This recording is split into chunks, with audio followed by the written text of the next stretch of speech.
Welcome to the Powerhouse podcast, where we talk with the powerhouses of the mitochondrial disease patient, research, and medical communities. I'm Cassie Franklin, Community Engagement Specialist for the United Mitochondrial Disease Foundation, and your host for this episode of the Powerhouse. I wanted to give a quick shout out to the mito community for such an amazing show of awareness and story sharing during our World Mitochondrial Disease Week 2024 in September. We saw engagement and shares online far and away above what we've ever seen before. So Awareness Week is, of course, just 1 week of the year, but mitochondrial disease is every day. So in the month of September, we're focusing our awareness efforts on those patients who, with mitochondrial disease in our community, who have experienced vision loss, impairment, or blindness, so we can participate in larger efforts for the Blindness Awareness Month this month. Many of our patients with mitochondrial disease experience different types of vision loss or vision impairment because of the progression of their mitochondrial disease. So it's my incredible honor, I'm just going to cut straight to it, my incredible honor this month to introduce our guest today. She is a U.S. Paraswimming national team member, gold and 2-time silver Paralympic medalist this summer in Paris, 3-time U.S. Paralympic swimming national champion, and a 6-time world championship medalist, 21-year-old swimmer at the University of Northern Iowa who has been swimming since she was 4 years old. Meet our powerhouse for this month of October, Olivia Chambers. Hello. Welcome. Thank you so much for joining us on the Powerhouse. Thank you for having me. I mean, I have to say, since I saw the footage from Paris, obviously I wasn't in Paris this summer. I wasn't fortunate enough.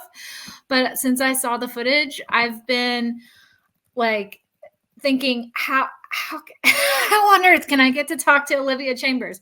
And I'm just so excited to have you on today. So thank you so much, because I know between being a student, full-time student, your swimming, your training schedule, I'm just super excited to have you with us today. Thank you. Tell us about, Olivia, you've been swimming since you were 4, so pretty much your whole life. So if you just want to start, tell us about swimming. What is it, your passion for swimming? What is it about being in the water? Yeah, honestly, just ever since I dove in, I've loved it. I really like that it's an individual sport, but also a team sport. So you're racing against the clock for your best times, but you're also doing it for your team. And so it's really fulfilling when you get to accomplish your goals, but also get to accomplish a bunch of team goals and do it for a greater purpose other than yourself. And so that's really a fun time. And then just when you dive in the water, it's just you in the water, you can't really hear any people. I can't really see anyone else. So it's just me in the water. And it's always been kind of like a safe place for me and just a place where I really feel comfortable. Okay, I have so many questions because, right, like I'm not a competitive swimmer. So that was going to be one of my questions. Like, I can't imagine competing or in the swimming arena. Like, it's got to be loud. So when you're in the water, you jump in and you dive into the water. Is it the focus that makes it quiet, or the actual water itself? Like, it's the water itself. You can't hear any of that noise. Probably a little bit of both. Honestly, in Paris, there were, like a crowd of almost 15,000 people. So when you're coming home that final stretch, and you can really hear the crowd going. So when there's like a ton of people, most of the time I can hear them. But when it's just, a couple hundred or fewer than that, you can't really hear much what's going on because of the actual water. And then, sometimes, honestly, in Paris, there would be times when I didn't hear anyone, and that was probably more of a focus standpoint and just being in the moment and being in the water and racing. Yeah. So what makes the Paralympics special, right? You're competing against other athletes specifically with like a visual impairment or a vision loss. So my questions about, I just have so many questions. Like, Yeah. Like, I watched the footage and you clinch gold in the women's 400 meter freestyle. Like, you're an entire body length ahead of Carlotta Gili. You beat her by almost like 2 full seconds. The NBC sports commentators are saying, Olivia Chambers is like the Katie Ledecky of Paralympic swimming. Like, what is that like? Like, obviously, you don't hear that. You're not hearing the commentators. Do you get to, when you watch that back? What are you feeling? Like, what is Um, that like? it's kind of it's really crazy, you know? You always dream of this moment, and then when it actually happens, it feels so unreal, and Mhm. I still honestly can't even believe it even though it's been over a month. But to be compared to someone like Katie Ledecky, you know, I've looked up to her my entire swimming career and always dreamed of, you know, at least accomplishing somewhat of what she has. So being compared to her in Paralympic swimming just is mind blowing and absolutely crazy and something I never even imagined would happen. So you're in competition with these women like Geely. I mean, do do you guys have a kinship because you're all frankly like baddies of swimming, just period, and then you also have experienced vision loss or vision impairment in some way. Like, do you have like this like friendly camaraderie that you've built because I'm sure you compete against each other in the worlds and stuff like that, or is it just like I'm going to smoke all of you? No, yeah, there's definitely friendship that's involved, you know. Out in everyday life, you don't really encounter too many people with visual impairments unless you are specifically at a place where, I guess, visually impaired people meet up. But so Mhm. when you are at the games or world championships or other meets like that, it's really cool to, you know, not only meet other people from other countries, but meet other people who have been through similar experience as you. And it's really, I feel like that just brings you together in and of itself. And then you also have the added aspect of we're all swimmers and that we're all here to win. We're all here to race. We're all here to have a good time.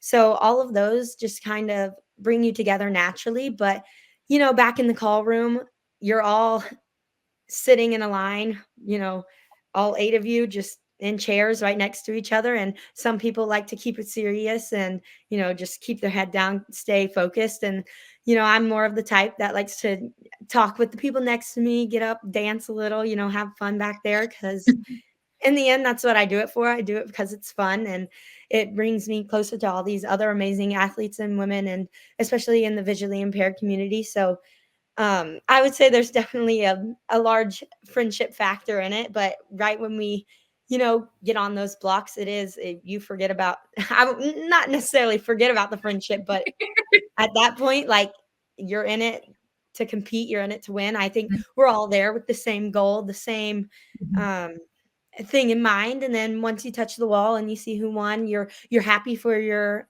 competitor because you know how hard they've worked, and you know hopefully you're happy for yourself because again you know how hard you've worked even if it's not the results you want. So it's a lot of fun getting up and competing and also being friends because no matter what the outcome is, you know, you're happy for your competitor or, you know, even in some cases, especially for the United States, for your teammate, because there are 4 women in my class who are amazingly talented, and it's super fun to get up and race them and super cool to be on a team with them and just have a lot of fun together.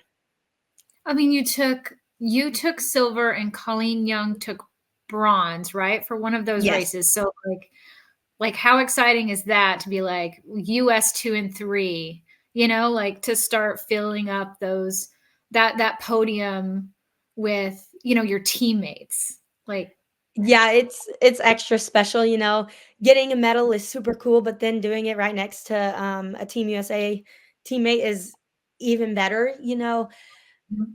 We I Colleen is a 4-time Paralympian, so that's absolutely mind-blowing and crazy and what all she's accomplished, and, you know, throughout the past couple of years, I've really looked up to her and really gotten a nice a friendship with her, and she's really just showed me the ropes and what Paralympic swimming is all about, and I know she's someone I can lean on and someone I can count on when I need it, and so just in Paris, the blocks lit up if you placed, and Mhm. so, you know, seeing both of our blocks light up, we were right next to each other, and knowing that we were on the podium together in Paris is something that was amazing and really cool to see and experience, and also, this was really neat.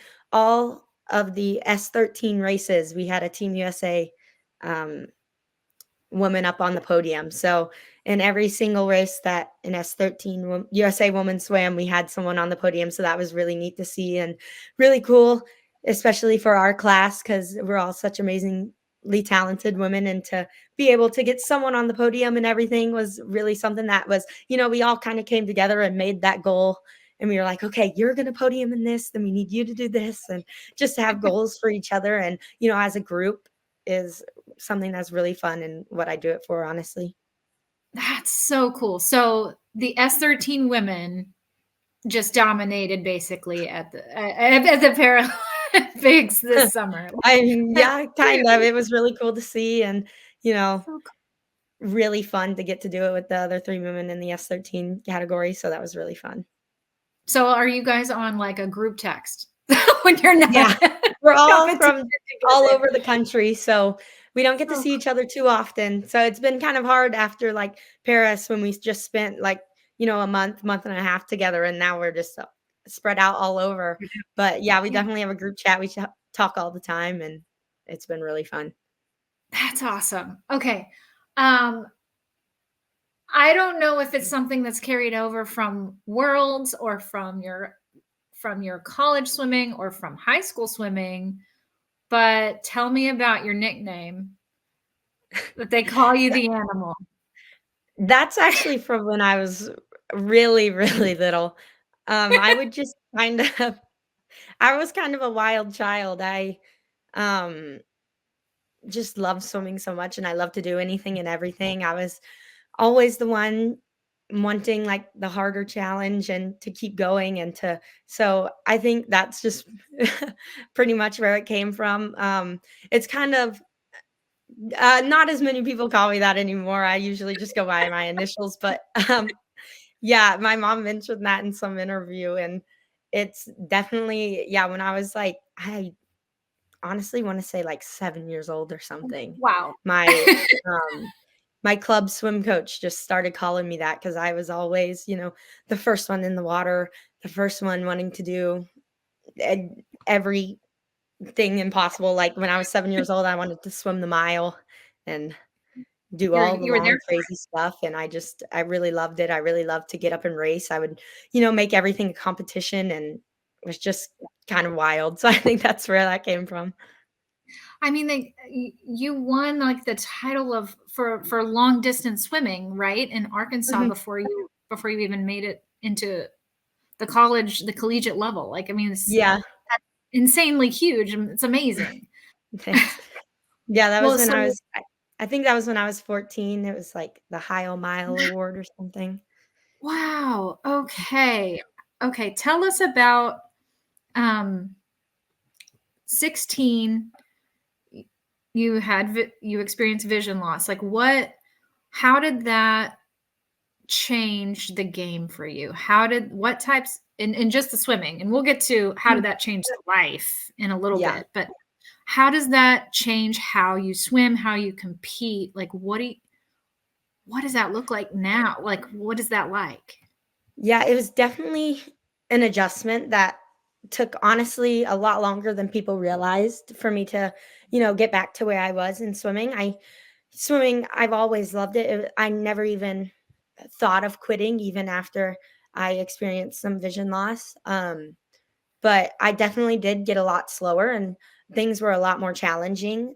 Uh, but that was kind of not everyone sees that. And so when I was 16, um I learned I hit the wall all the time. But Mm, I was determined to figure it out. I was like, I can't let this one thing make me quit what I love doing. And so I learned how to just go off my stroke count. So I would count my stroke. And then when I'd hit a certain number, I'd turn. I just, had to relearn basically how the water, we call it like feels, how the water feels in a way. And, just get that feeling of when to turn, when I'm, coming up on people because I would run into people all the time, how to swim again in a straight line. And really, the turns were the big one, but with counting my strokes, I was able to figure it out, and it took years before I was back at my times, and even now, honestly, when I came to college, it had been, I think, at least like 2 or 3, I guess 2 years since I had gone my best times, and, Mhm. my coaches, like, sat down with me and they had a realistic talk about maybe we need to set more realistic goals. Maybe we won't get back quite to those cited times is what we would call them, but that's not to say that I should quit trying, and I just continued to train and really started to figure out how to swim as a visually impaired person, and now I'm faster than I was even before I went, before I became visually impaired, so that's something that's absolutely crazy to me, and that a lot of people don't know the backstory of when I went blind. A lot of people see that when I came into para swimming, they just see all the success I have without the all the hardships I went through before, so it definitely did take, I think by the time I finally went best times again, it had been 4, maybe 5 years in some events, so it definitely took a long time of adjusting, but once I finally figured it out and with continued practice and just keep on practicing and working hard, it definitely paid off. So your times now, I mean, that's mind blowing to me, Olivia. Like your times now are beating your cited times. Yes, which is something I That's honestly never thought would have happened, but it's crazy that I was even able to do that.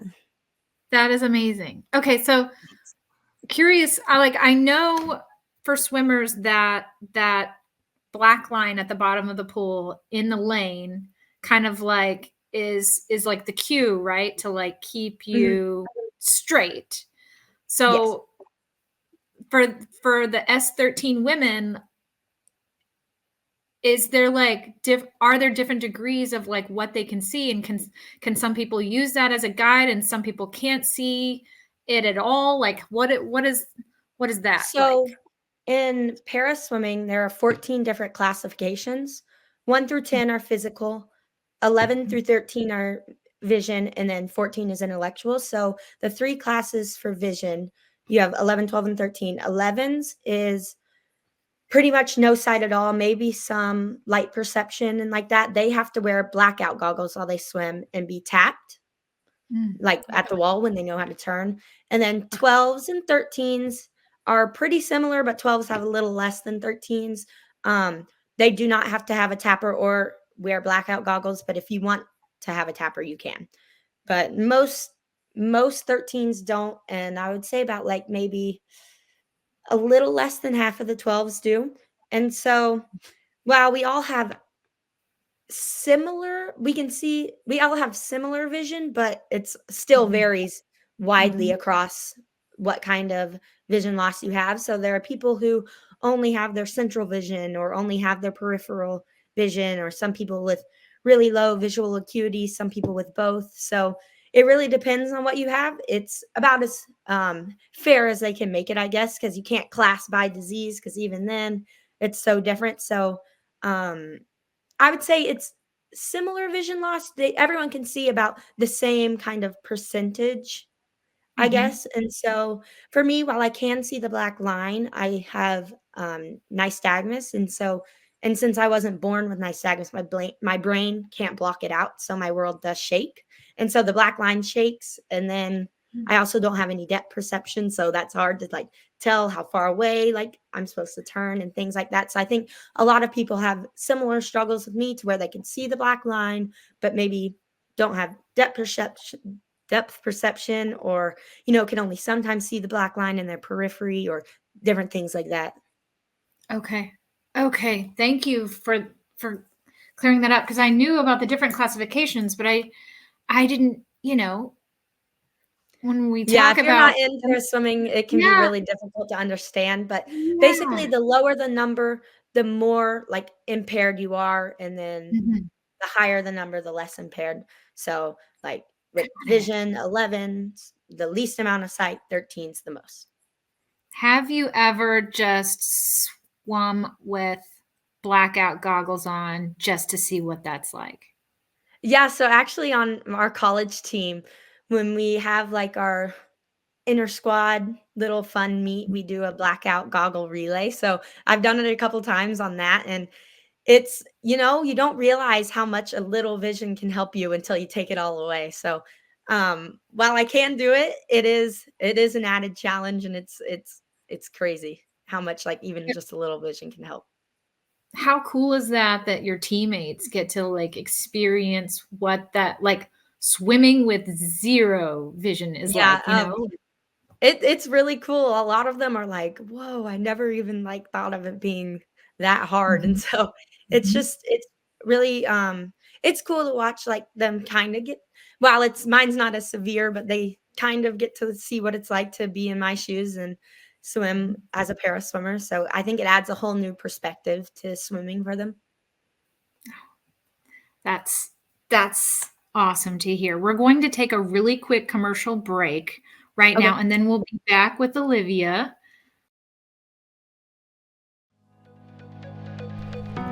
Thank you for listening to the Powerhouse podcast. Join us as we take every step toward treatments for mitochondrial diseases. Together, let's energize the fight. Register online at energyforlifewalk.org. Now, back to the Powerhouse.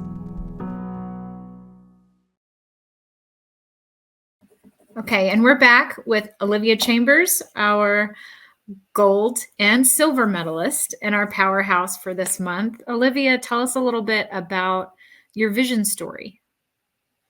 Yeah, so I was born completely sighted, didn't really have any issues with my vision until I was around 16 years old, when I just randomly, well, kind of randomly, could not read the book in front of me anymore. The words all became super blurry, and I was just kind of like, "What's going on here?" So my mom took me to the optometrist, and they told me that everything was normal and that I was just having an accommodative spasm, where my eye muscles basically were just so tight and spasming up that I just needed to take a break for a little bit and give my eyes some rest, and then my vision should go back to normal after, I think, a day or two. But obviously, that did not happen for me. So they put me on stronger dilating drops to just continue to get my eyes to relax. But after about a week, they were like, "This is pretty strange.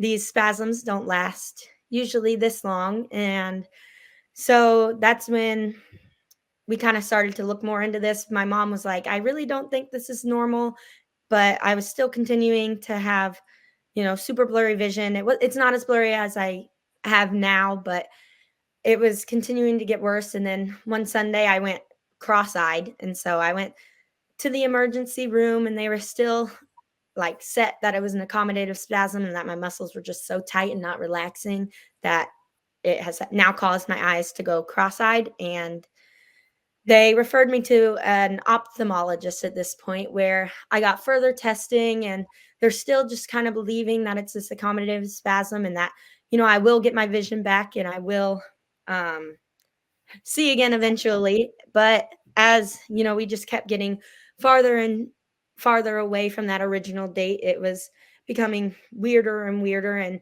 my mom was like fighting for me to get more testing done, MRIs, all sorts of things from different doctors and everything. Because at this point, I'm cross eyed and my vision's super blurry, and not everyone really knows what's going on. I did do Botox into my eye muscles 3 separate times to try to get them to relax and to paralyze.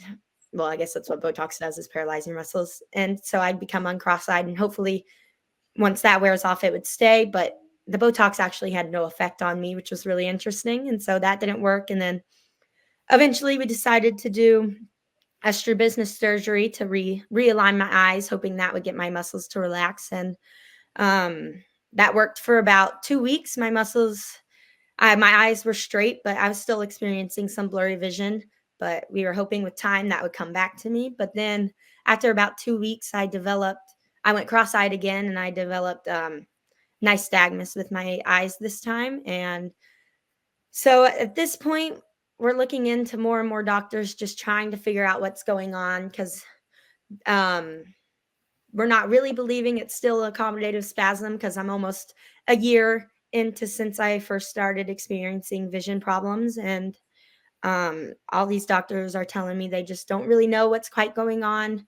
And then I I think about a year and a half after the first day of blurry vision, I went to a new neuro-ophthalmologist, and they were like, "Yep, you're visually impaired. Your vision's not gonna come back." So that was, kind of difficult to hear because I had had this false sense of hope for the past year and a half that I was gonna get my vision back. My life was gonna be normal again just after I, figured out what was going on and could get my muscles to relax. And then all in one day, they told me that it wasn't gonna come back, that I needed to look into different vision diagnosis and what was going on.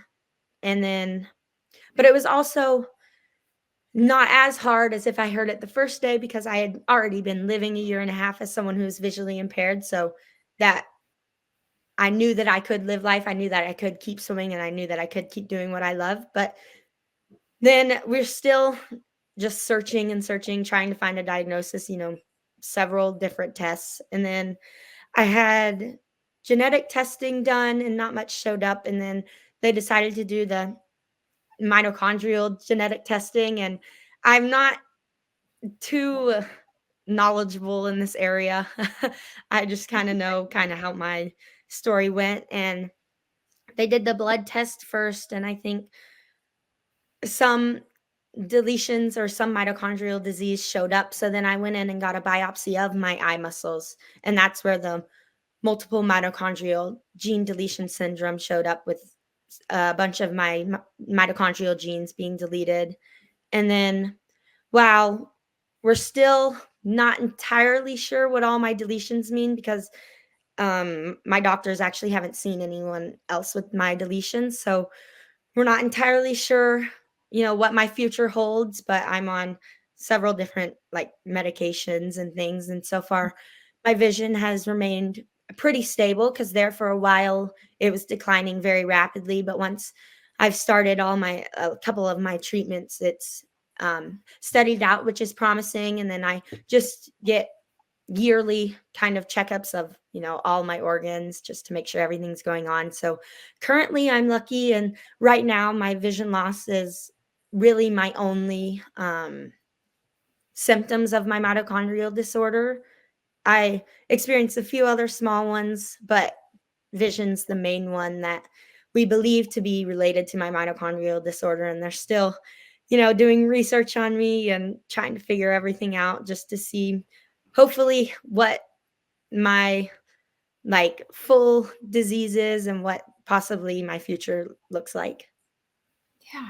Oh my gosh. So it's just for some of our anybody that's watching the video or anybody that's listening. So it's like single large scale mitochondrial DNA deletion syndromes that's an umbrella in itself. So for those that are listening, that might include Kern-Serre syndrome or CPEO, CPEO plus, Pearson, sometimes have Lee syndromes, but like multiple mitochondrial DNA deletion, like, I mean, yeah, like Olivia, like when I put in multiple mitochondrial DNA deletion, like single mitochondrial DNA deletion came up. So like, I mean, when we're talking about mitochondrial disease, like two patients can have similar symptoms, but with different genetic diagnoses. But then there might be two people with the same genetic diagnoses that have different symptom presentation. So it makes it so complicated and so difficult already. And so with your situation with multiple mitochondrial DNA deletions and being kind of feeling, nobody wants to feel rare, right? Yeah, not in this case. Not in this case. This is not the case where you want to feel rare. You want to have other people that have walked that road, right? Mhm. So, but with vision loss being the main one, even though that's super tough, like as you said, I mean, it's what you're able to do in the water is like so amazing, like, Yeah, that's one of the things that really confuses my doctors. well, 'Cause it might not be so confusing because, like the only proven like mito treatment that can help patients is exercise, and so many of our Yeah. patients aren't able to exercise. So Mhm. I don't know, like, what the gift that you've been given, like 20 years of Yeah. intense competitive exercise, I think like. that's definitely since I started at such a young age, that's definitely Mhm, helped in some way with my disease progression, and I've just gotten to realize how lucky I am that I'm still able to do what I love, even though it has, caused me some vision loss, but I'm still able to swim, I'm still able to exercise and mhm. continue doing what I love. So tell me about the vision loss as a teen. I have nieces that are teenagers right now, and like they're like focused on like, oh, driver's license and driver's ed, and all the teen girl image based stuff. Mhm. um Tell me about vision loss smacked right dab in the middle of your teenhood.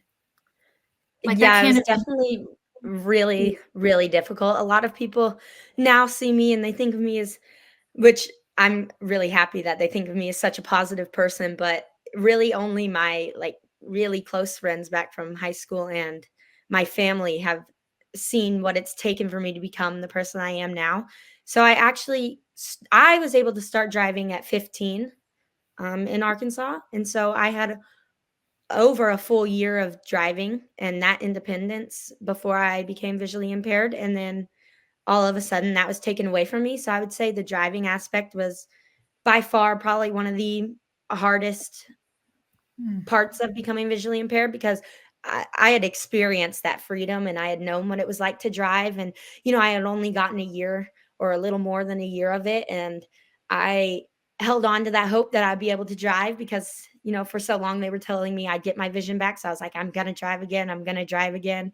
But that obviously is not safe and should not mhm, be allowed for me to drive. So that was definitely one of the hardest. And then also when I was 16 years old was when COVID hit. So I started experiencing my vision loss. And then a few months later, the whole world shut down. And so that definitely, I think, added to the challenge because not only was I not allowed to go see my friends, not allowed to swim, not allowed mhm. to socialize with anyone, not allowed to go to finish my junior year of high school and do all those exciting things. I was also experiencing this vision loss, and then at the time there was no explanation for it, and so it was really a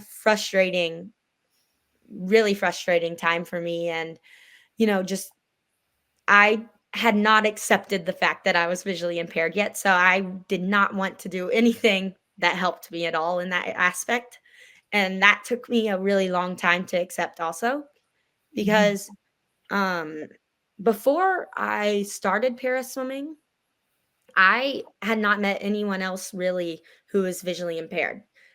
So, having no one just even experience what you're experiencing, even if the situation's very different, that was very lonely and very just isolating in and of itself. And then having the global pandemic stacked on top of it, where I couldn't do all of my senior year activities. I could only go to school half the time and, didn't have a regular graduation, didn't get to see all my swim friends. We'd have to kind of swim alone. That was just a very, very hard time. And so now that I've gotten to be able to do para swimming and that I've gotten to go to college and that I've accepted my disability, it's gotten much easier. But definitely throughout my teen years, it was a hard time and I had to work through a lot.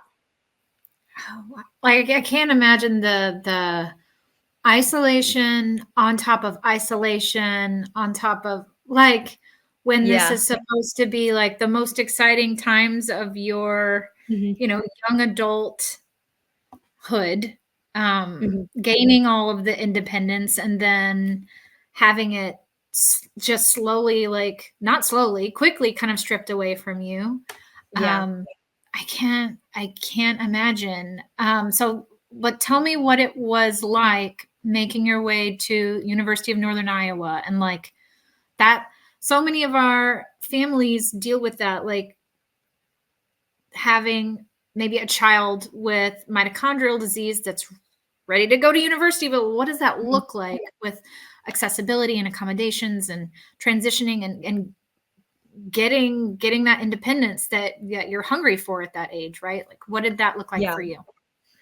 It was definitely a transition, but I'm super thankful for everyone I have here at, Northern Iowa, and also my family back home, because my mom got and dad got a lot of, I wouldn't say hate, but was just very judged for letting me go so far away with being newly visually impaired and having mitochondrial disorder and being, you know, medically complex and things like that. And I'm just thankful that they let me do what I wanted to do and what I thought was best for me. Because while I am visually impaired and I do have this mitochondrial disorder, that doesn't mean that I'm not able to take care of myself or to voice what I need or to, live a somewhat normal life, or at least what's normal for me. And so it was through a lot of talking and discussing with my parents and, just learning a bunch of what I need. Mhm. But I was still determined on accomplishing my goal of swimming in college. So I was in the middle of the recruiting process, and I talked to the coaches here at Northern Iowa, and my mom was in on it a little bit, and I was like, I believe this is the place for me. I love the team atmosphere. I love the coaches. Um, it just seemed like the right fit, and my mom agreed with me and let me make that decision as, the almost adult I am and making decisions for my future. So I'm super thankful that she let me do that. My mom is very into me being, independent, which I'm super thankful she did. But, in the beginning, it was super difficult because she was like, you have to advocate for yourself. And she taught me that through just making me do it. Like if I wanted to go to swim practice, I'd have to find my ride, which seems harsh, but that's going to be my reality when I'm away from her. Like if I chose to go 11 hours away, I'm going to have to find my own rides, whether that's through a ride share app, through friends, through, whatever it is. So I'm glad that she forced that independent, or taught me, not forced, taught me that independence, because I would not be able to live on my own like this far away if she hadn't, because it was really difficult in the time and I thought it was unfair. I was like, like legally, physically cannot drive. I cannot get myself there. Like this is so unfair. She should just take me. But looking back now, I'm like, okay, now I see. She was like, if you want to, go so far away for college, you're going to have to be able to do this kind of things Mhm. like that. And, you know, she guided me and helped me and like told me how to ask, but in the end made me do the asking of what I needed in school and advocating for myself. She was always there to back me up if I ever ran into any troubles. So, in high school, I talked with my teachers, discussed. I didn't really know what I needed in high school because it was so new. And so she, gave me some ideas, but it was ultimately on me and to talk to my teachers in high school about what I thought I needed and to advocate for myself. And so I think those um, attributes carried over into college. And I still call her like every night, and she still helps me with so much. But if it weren't for um, those times and how she helped me gain independence, I definitely would not be able to do it. So I definitely think for people with mitochondrial disorders or vision loss, it's important to know like how to live independently before you can go off. And for some people that might take longer than 18 years old, or you might be ready at 18, but whatever it is for you. And then just knowing how to advocate for yourself, because not everyone's going to know what you need. Only you really know what you need. And so asking for that help is a big step and something that I had to learn and really helpful. And so here at school, I get a bunch of different accommodations in class, and um, just really talk to the different professors about everything I need for each class. It looks a little different. And then as for swimming, my coaches, I talk to them, and we pretty much it's second nature now with what I need. But yeah, it was definitely an adjustment, but I think my mom kind of and dad instilled some qualities in me and taught me different ways to navigate life as a visually impaired person pretty well. It was really difficult at first, and I was really mad and didn't understand why. But now looking back, I can see how, gaining that independence is super helpful and part of like our deal for me getting to go away so far for college. That makes all the sense. And shout out to mom for Yeah. for Yeah. for momming, right? Like, Yeah. um, she she equipped you, and Mhm. she was doing her best to prep you for what life was like. Um, like I can't imagine. Like, yeah, what mom is doing now, just like letting you be in Iowa, like that's huge, right? Yeah, Like, she talks about it all the time, how hard it is on her. Me you're being like, so mom. far away, but I was like, but she knows it's what I want and where I'm doing best, so she's like, "I'll get over it, I guess." That's that's awesome. We're gonna take another quick commercial break, and then we're gonna talk more about assistive tech and the support of family.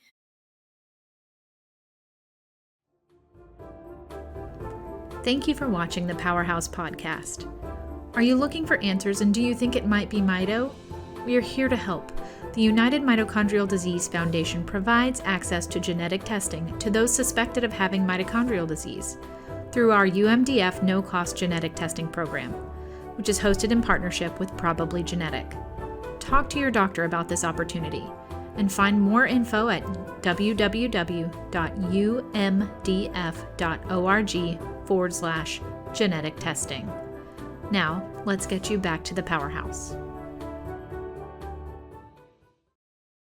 Okay, Olivia, thank you so much for all of our listeners for sticking with us. We've got Olivia Chambers, our Powerhouse for this month's podcast. Olivia, what are your biggest daily challenges? Obviously, not being able to drive and needing to get places. And I'm sure in Iowa, like, my gosh, like I can't imagine not having a car in Iowa, right? Like, people drive everywhere, I'm sure. I live in Texas, and I know what rural like life is like. Everyone drives and everyone has a car. So tell us what daily challenges look like with your vision loss. Yeah, definitely, getting places, but I'm lucky enough to be super close to campus to where I can walk, and I have 3 amazing roommates and a bunch of teammates who offer me rides, and so, right now that getting rides isn't too difficult, but I'm sure later on in life that might be a little bit more of a challenge. I do have a guide dog, so her name's Mahi. She's been an amazing Awesome. help when I do walk to campus and everything. She's just eased a lot of my anxiety with cars and things and just makes it almost mindless getting to campus. So that's been really great. But some other challenges, I'd say just, reading's a big one, especially in school. And then, um, yeah, I don't really think much about it. Getting places, reading, just yeah, pretty Yeah. much it, I would say. It's become just like, this is just my life. Like, these aren't challenges, Yeah. like, this is what I do every day. Yeah, Yeah. pretty much. So, You know, yeah, with no, like, depth perception or anything, just random, like, curb steps, yeah, whatever. Ugh, yeah. pretty difficult, but now with the cane or with a guide dog, I've learned to navigate around it, and so it's been much easier. Okay, tell us about Mahi. What kind of dog? Mahi's a yellow lab. She's Oh, about 47 pounds, so she's on the smaller side. She'll be 3 in December, and so she's still pretty young, but I got her about a year ago from Guide Dogs for the Blind, and she's been amazing. She's such a energetic little dog. We walk so fast, we get places way faster than I would just with my cane. And when she's off duty, she's definitely just a dog. She loves belly rubs. She will just you walk up to pet her and she just rolls right on her back for belly rubs. She just prances around the pool deck when I'm swimming in practice like she owns the place. Loves to Awesome. play fetch, tug, just all the dog things. She's super smart though, so that's exciting and fun. That's that's super cool. She hangs out with you when you're in class, I assume, just like Mhm. sits She and just waits. lays there. She's in Yeah. harness when I'm in class, so she knows to behave. She Mhm. just pretty much just sits there nice and quiet. Oh, that's awesome. So my next question was about your like favorite strategies or assistive tech to overcome whatever challenge. And Mahi, she's a Mahi's huge one. definitely my favorite. So what do you use? You mentioned reading is a struggle with all of your schoolwork. So what what do you do? Do you just power through, or what types of devices or tech do you use to help with that? Yeah, so I am able to read with I have like these really high powered reading glasses that help me a lot. And so I can read Cool. most things with those, but if it's too small, I do have one of those like Orcam cameras where you just like point or click what you want it to read and it can read it out loud for you, which is really cool. For the computer, I have a bunch of different like accessibility like Zoom features set up. Like I don't need the screen reader necessarily, but I do have it Mhm. set up to where I can press, I think it's the command key and hover over words and it will make it really large print and then it'll also read it if you have the volume on, which is super helpful. So I don't have the whole screen read to me, but just the parts that I can see. So I make my mouse really big so I know where it is and then I just hover over when I want it to blow up or may or Mhm. read to me and then I listen to it that way. So that's been super helpful because I do have Apple. So some of the other Zoom apps don't work on here. And then for my phone, I have the magnifier app's really helpful when I'm like, say I'm in an airport, I can just pull that out and, zoom in on the signs to see where I'm going. A lot of times in the airport, I just ask if I'm alone. But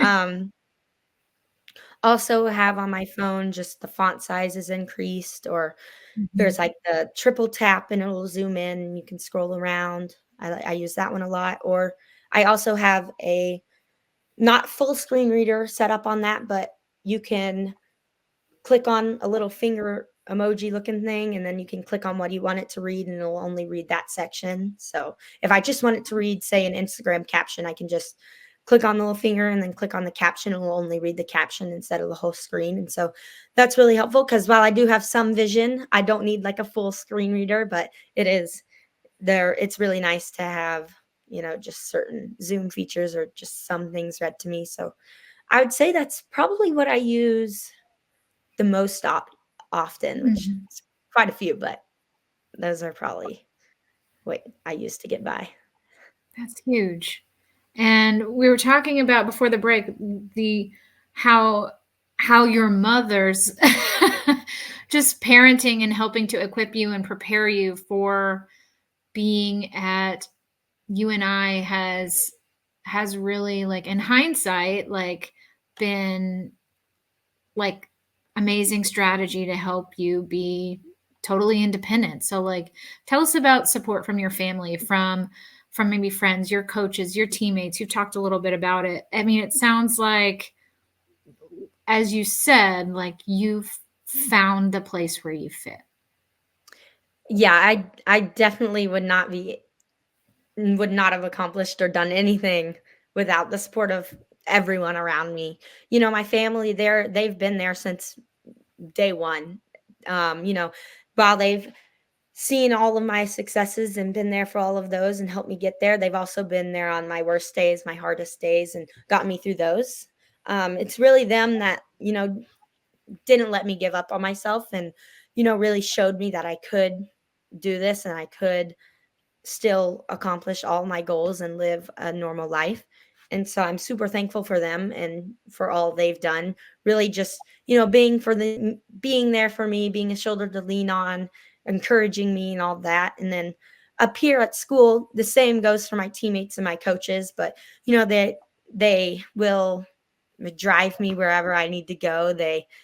If something small hard to read or whatever, they'll just read it for me so I don't have to get out my magnifier and all those. So that's really nice. They really just know when to help me without me asking, and then also not helping too much because that can be frustrating too. So they, I was probably one of their first visually impaired people that they've really had to interact with. And so it's been a Mhm. learning curve for everyone. And they really just did not see it as a burden at all, which um, makes me feel really good and know that I'm with the right group of people. And they really just don't mention much about it. They just help me where I need it and cheer me on and treat me just like an average person, which I feel Yeah. like everyone, at least in the disabled community or something like that, is just how they want to be treated.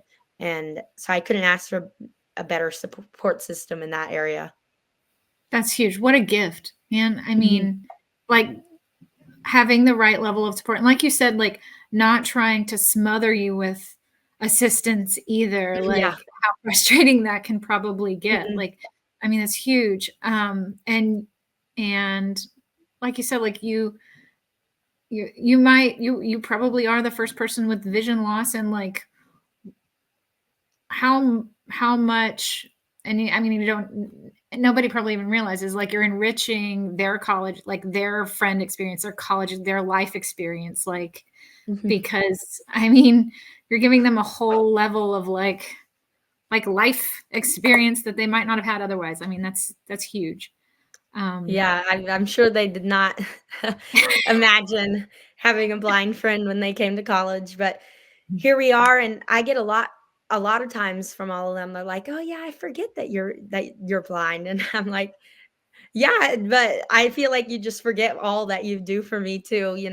And so it's really just, I think it's given them a new perspective also on the disabled community, and not I don't think they see disabled people as such a outlier or outcast anymore kind of thing, you know what I mean? yeah, yeah. Yeah, you just want to be treated like they want to be treated. Like you're just Mhm. like you want to be Olivia Chambers, Yeah. period.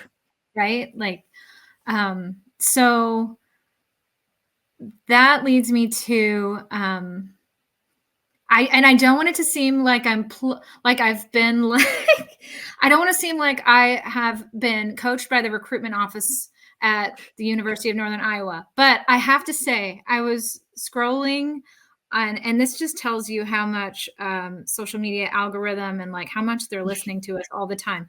Like I was seriously on my feed the other day, and it was a Good Morning America highlight of UNI's marching band, and they Oh, had a yeah. guide dog on the field because one of Mhm. their marching band members has POTS. And Mhm. so now the guide dog has been like brought in and is now also a member of the marching band. Like, I Yeah, mean, I that's huge. did see that. That was really cool. So cool. So like, what is I don't want to say like, hey, disabled community, check out UNI, but like they're doing something right that I feel like other universities and colleges, like I'm sure that maybe they do, but like Yeah. it I seems like definitely the think, yeah. accessibility is huge here. Yeah.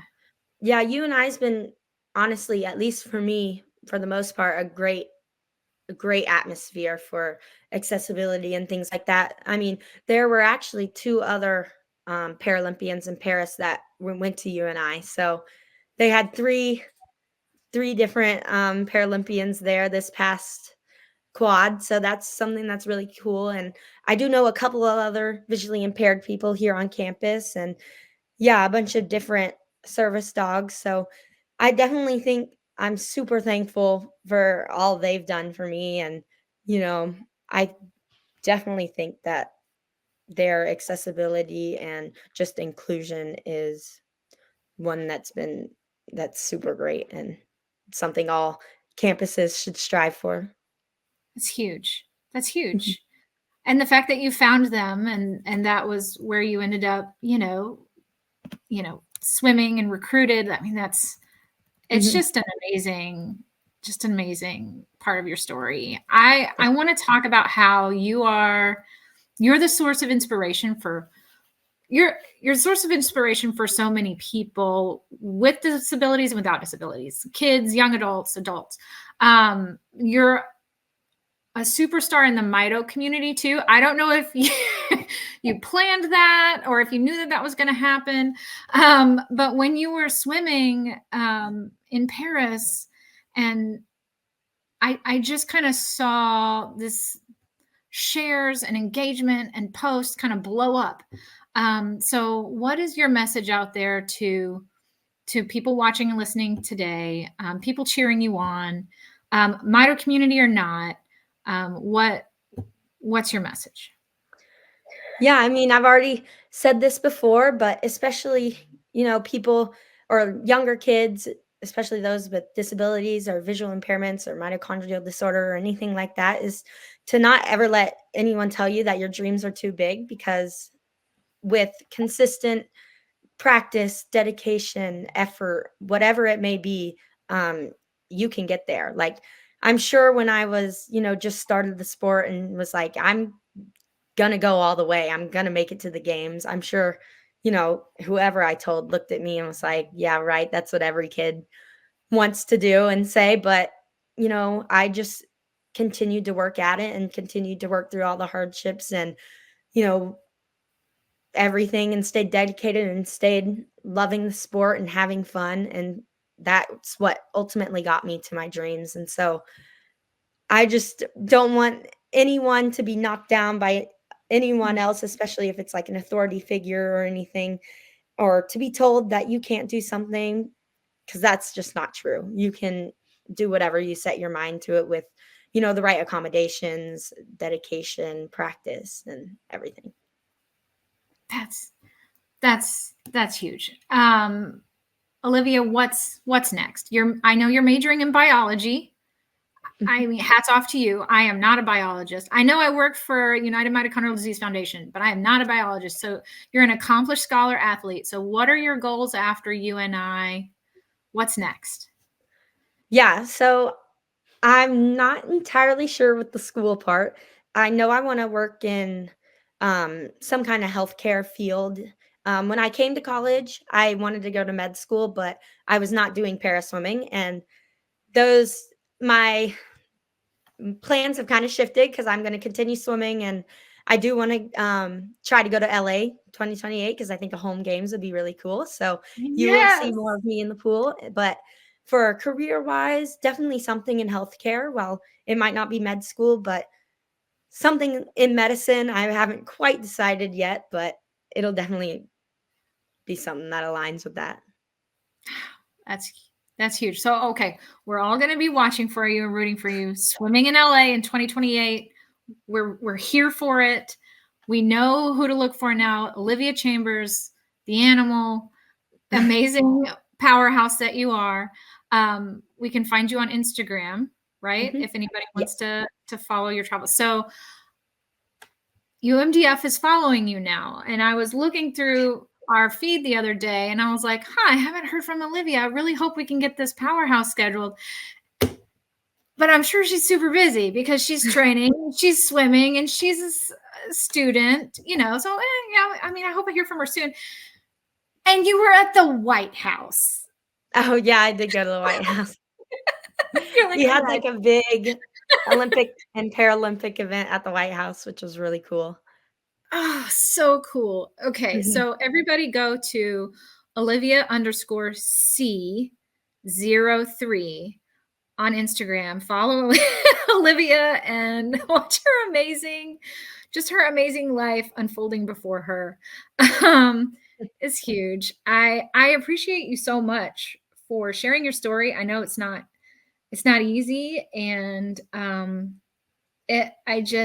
you're a joy to talk with, and I'm so thankful that you were here with us today. Thank you for having me. It was fun. All right. Well, thanks everybody for listening to the Powerhouse this month, our special with Olivia Chambers, and we will see you next time on the Powerhouse.